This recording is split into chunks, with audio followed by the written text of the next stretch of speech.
মোৰ মৰমৰ অসমবাসী ৰাইজ, জীৱনৰ প্ৰথমটো নিৰ্বাচনী যুঁজত বহুতো মিঠা অভিজ্ঞতাৰ সন্মুখীন হৈছিলো, লগতে তিতা কেহা অভিজ্ঞতাও যে পাইছিলো সেয়াটো আপোনালোকে সময় সময় দেখি আহিছে, গম পাই আহিছে। যিহেতু এতিয়া জয় পৰাজয় কথাবোৰ শেষ হ'ল, সেইবাবে আজি মই কিছুমান নিজৰ মনৰ অনুভৱ শ্বেয়াৰ কৰিব বিচাৰিছো। নতুন প্ৰজন্মৰ জেনজি প্ৰাৰ্থী হিচাপে এই নিৰ্বাচনত মই পেৰাচুট লেণ্ডিঙো কৰিলো, লগতে মধ্য গুৱাহাটীৰ অলিয়ে গলিয়ে আৰু পাহাৰবোৰতো ঘূৰিলো আৰু আপোনালোকৰ বহুত মৰম, আন্তৰিকতা আৰু আশীৰ্বাদো পালো, লগতে কিছু ভোটো পালো। এই ইলেকশ্যনত মই পৰাজিত হলো, কিন্তু মই ভাবো যে মই হাৰিও মই জিকিছো। আৰু আমাৰ কেয়াৰটেকাৰ মুখ্যমন্ত্ৰী ডাঙৰীয়া ষ্টাইলত ক'ব গ'লে হাৰ কৰ জিতনে वाले को बाजीगर कहते हैं। ধেমালি বাদ দি মই কিছুমান চিৰিয়াছ কথা ক'ব বিচাৰিছো। মই অবাক হৈ গলো দেখি ইয়াতে আমাৰ অসমত কি ধৰণৰ আৰু কি লেভেলৰ ৰাজনীতি চলি আছে। ইয়াতে মূল সমস্যাৰ কথা দেখোন কোনোৱে নকয়। মই চেষ্টা কৰিলো ক'বলৈ, কিন্তু মোৰ মাত ক'তবা হেৰাই গ'ল।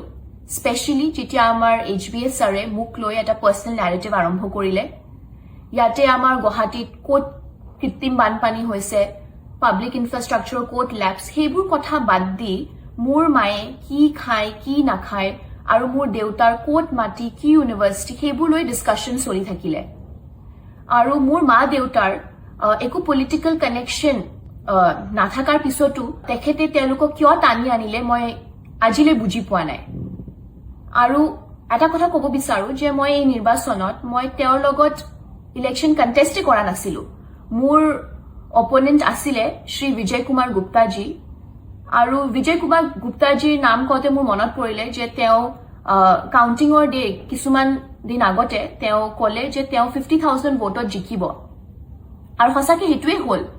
আৰু মোৰ আমাৰ ওচৰৰ কনষ্টিটুৱেঞ্চিৰ আৰু এজন প্ৰাৰ্থী যোনে পেৰাচুট লেণ্ডিং কৰি পাৰ্টি জইন কৰিছিলে ইলেকশ্যনৰ কেইদিনমান আগত, তেওঁ কৈ আছিলে যে তেওঁ 40,000 ভোটত জিকিব, আৰু সঁচাকৈ সেইটোৱে হ'ল। তেওঁ 40,000 মাৰ্জিনতে জিকিলে ভোট। খুব আচৰিত হলো মই এইবোৰ দেখি।